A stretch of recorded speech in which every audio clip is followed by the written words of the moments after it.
Not a single game on Earth is made to please everyone, let alone Souls games. Ever since FromSoftware made a name for itself in the gaming industry with Demon's Souls and Dark Souls 1, they discovered a new fanbase of masochists who were willing to put their mental sanity aside to learn attack patterns, to enjoy a cryptic story that requires a PhD in digging the past and a lot of Vatividia, to develop a sense of patience that would give an Asian monk a run for his money, and lots of resisting the urge of using any in-game item besides your Estus to defeat bosses because any other type of behavior wouldn't be manly enough. All jokes aside, people who manage to like these games like I do feel an incomparable sense of satisfaction after overcoming one challenge after another. And although these games are masterpieces at their craft, there are many who don't like them, which is completely comprehensible.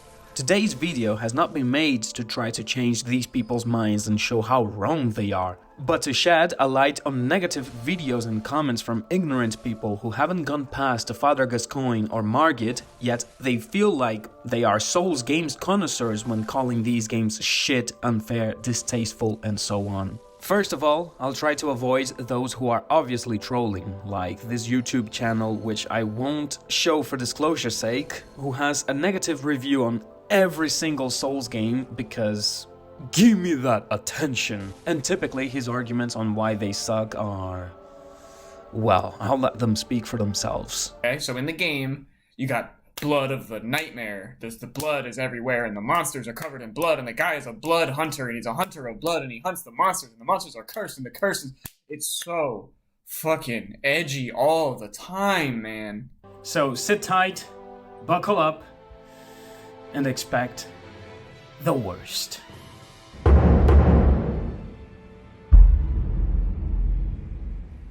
Because even though I'm playing on PC, all of the control layout seems to be on controller and it's telling you the button layouts and buttons controls as if you were using a controller. So this video on Sekiro starts with a fair point. I have never played it on PC, but it seems that sometimes you get controller prompts even though you are playing it on a computer.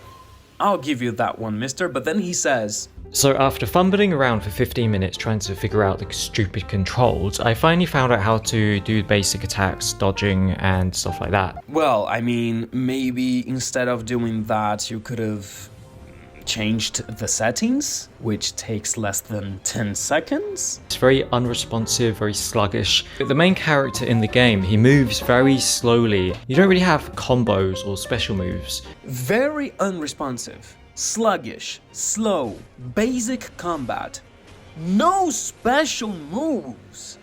Mate, are you one of those journalists that live from writing reviews on games they've played for less than 1 hour? How can Sekiro be slow and sluggish when Wolf is literally the most agile Souls protagonist? I would have admitted these comments had you been talking about Dark Souls 1. No special moves. If Sekiro has no special moves, how can people pull out these sick montages?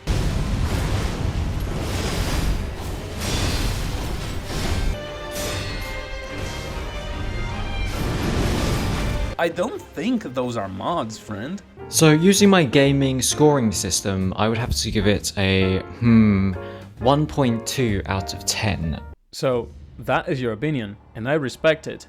Despite being a FromSoftware game and Game of the Year at that, you gave it a 1.2 out of 10, which is basically the mark for a barely functioning game.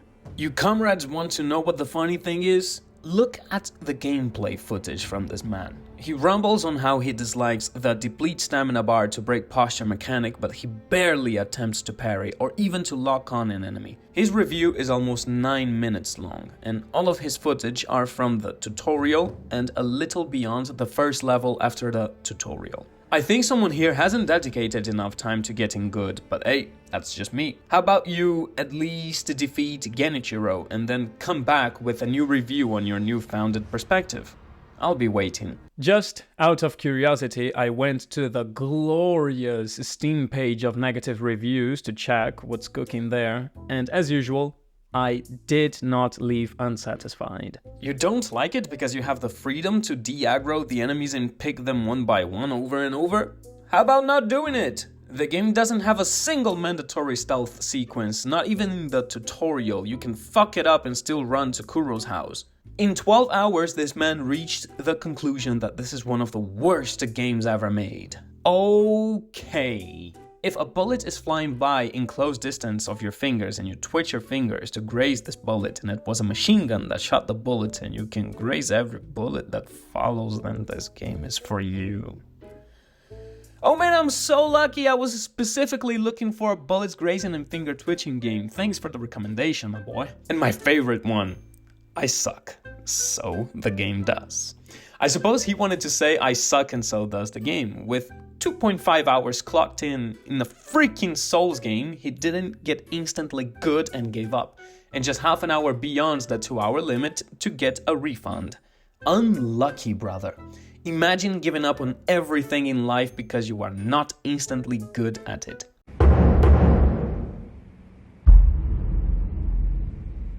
Quite frankly, this is the harshest critique I could find out there, outside of the obvious clout-seeking troll I showed at the beginning, which speaks volumes for this game. He explains his opinion and why he thinks so in an educated way, and I disagree with some of his takes. So let's check some of them out.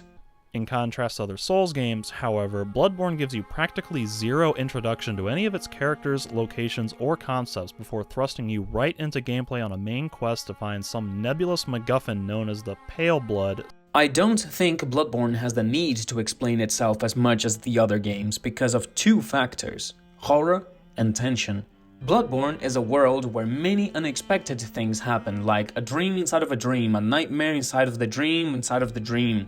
Big spiders with human heads, crows with dog heads, dogs with crow heads, ladies giving birth to aliens. My point is, the less you know about something, the more intrigue and horror this thing can cause you if it is intended to do so. As you mentioned in your video, Bloodborne is a gothic horror work, heavily inspired by H.P. Lovecraft. Do you think that man would have half of the success he has if he gave a big chunk of his lore away to the public by creating exposition dumps? At any rate, that is pretty much the only thing I have to say. Solid video, mate. I agree with all your other complaints related to the lack of a step-by-step tutorial, no questline tracker, which is an even bigger problem in Elden Ring, which is a FromSoftware staple at this point, but oh well.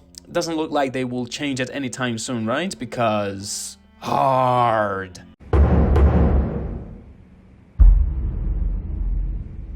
Alrighty. Ow! How exactly is that a fair challenge? There was literally 0.429 seconds from the moment this boulder appeared on screen to the moment it hit me. How was I supposed to dodge that? My friend, I think you haven't been gaming for long, have you? Whenever you see a big boulder on top of some stairs, it is in any gamer's primary instinct to get the fuck out of the way because that thing is going to roll. Why are you complaining about it anyway? It literally removed a nail from your HP bar and you have a bonfire 5 seconds away from you. Talk about complaining for the sake of it. I mean, it is the tutorial, goddammit. Let the game show you that you need to keep your eyes peeled 24/7 or else you'll perish, for Christ's sake. If I get hit by them, I suffer a poison effect. The poison effect from these rats lasts so long that I need about 5 or 6 Estus flasks in order to avoid dying every time I take even a single hit from these rats. I've essentially made no progress towards the next bonfire. Okay, that would be unfair. Fortunately, it is not true. Like, you literally showed in your video, it took you 3 hits to get poisoned by the rat. Usually, rats are not a big threat, as long as you have room to maneuver. This whole part underneath the bridge is basically the game telling you, kite your enemies. Fight 1v1 instead of 1v2. Get them to open areas or you will die. I get that you didn't catch that concept straight away because neither did I. I mean, not a single Dark Souls game will tell you, bottlenecks are bad for your health, buddy, move away from them. So, you have to figure it out by yourself. But that's where I am going. Out of ignorance, you deemed this part to be unfair, but it actually isn't, you just needed more time to improve.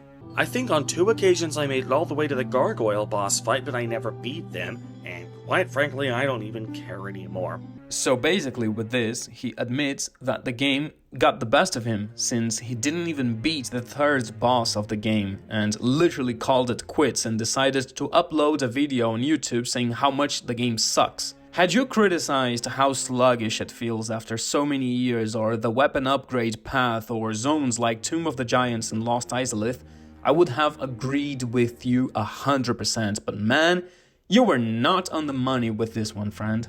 Pretty cool video, huh? Not bad. I would subscribe to that. Now, what comes next?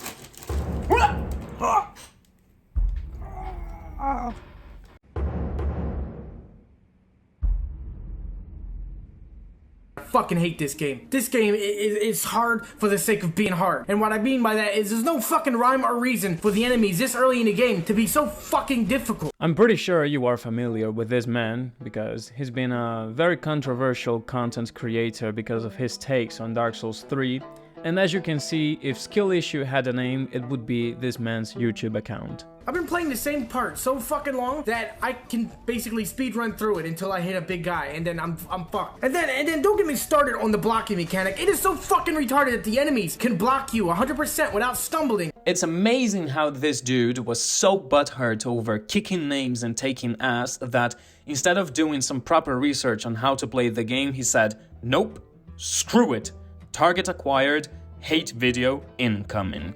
If you can't get over the fact that in these games you might have to clean a level more than once, or figure it out that you only have to run around shield guys looking for a backstab instead of spamming circle until you run out of stamina, then I'm sorry, but these games are not for you. Another gripe is I don't even know where the fuck I'm supposed to go half the time. And then they put some invincible enemy in front of you who kills you, makes you lose all your fucking souls, and then if you go back to try to get him, there's a chance he's gonna get you again.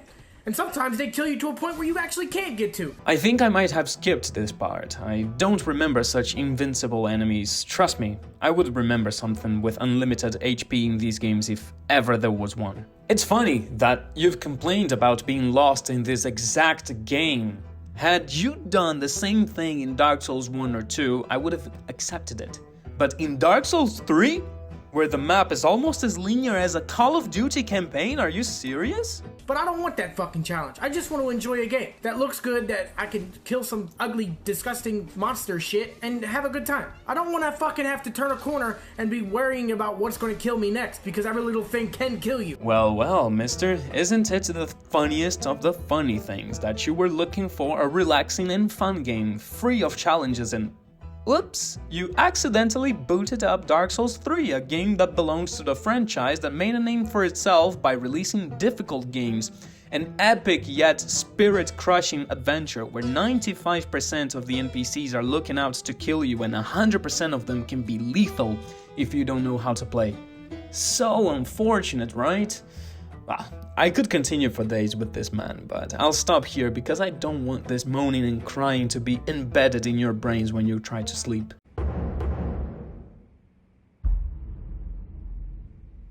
Elden Ring was bound to receive more criticism than the others. It was an incredibly hyped game, and alone it sold more than Bloodborne, Sekiro, and both versions of Demon's Souls combined. Numbers don't lie, Dark Souls 3 and Sekiro were FromSoftware's most successful games with around 10 million copies sold. And then comes Elden Ring and throws a nuke at everyone's wallets by selling 23 million copies. And that means many more newcomers, which means more people complaining about having to repeat the level when they die, you know, because everything respawns even though there are statues of Marika and graces every square meter.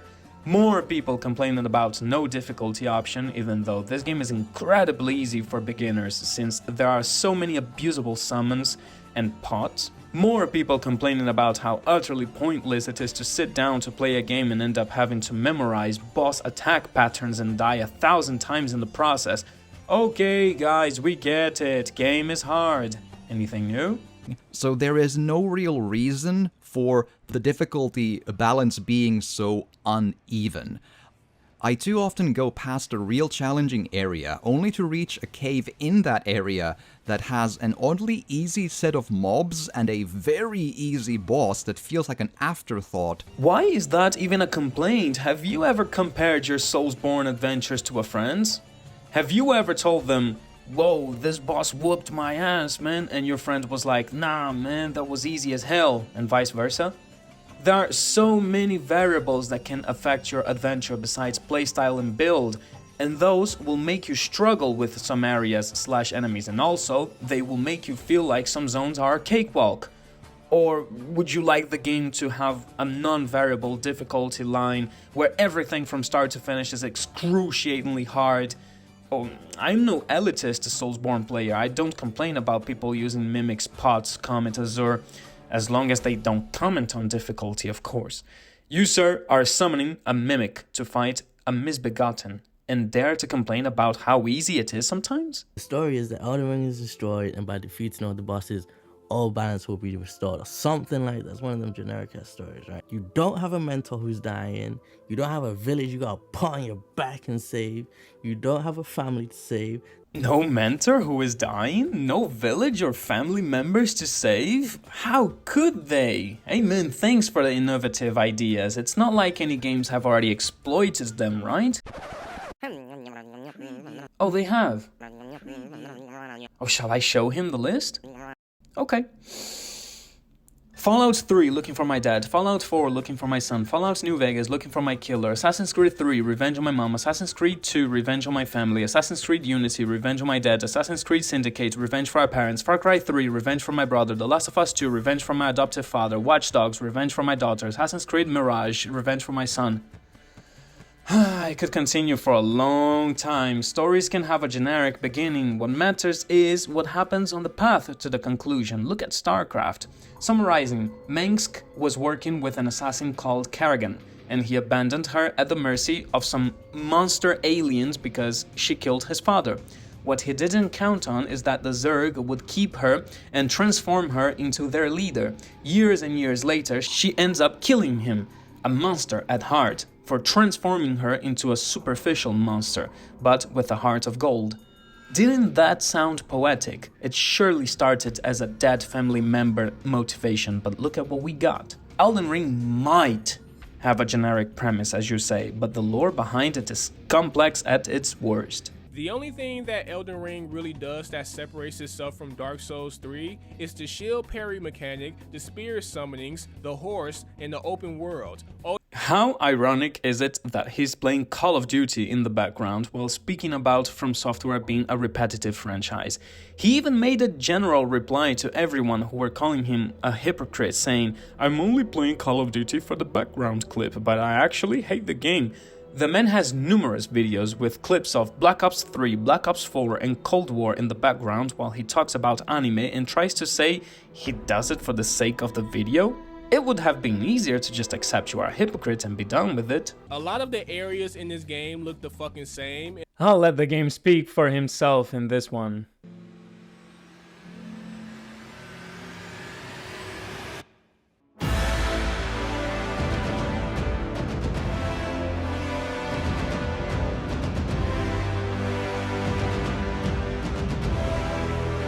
Especially Dark Souls 3, because I'm pretty much looking at this shit like it's a DLC expansion pass.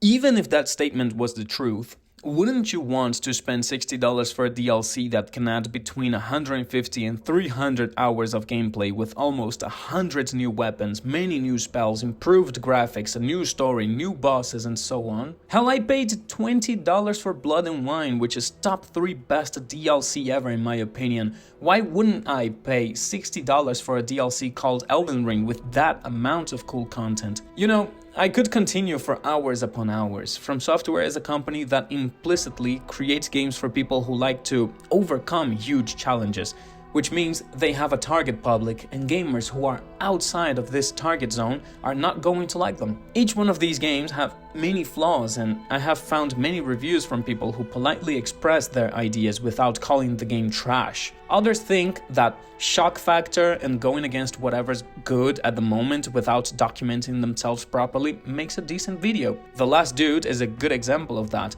Look at him.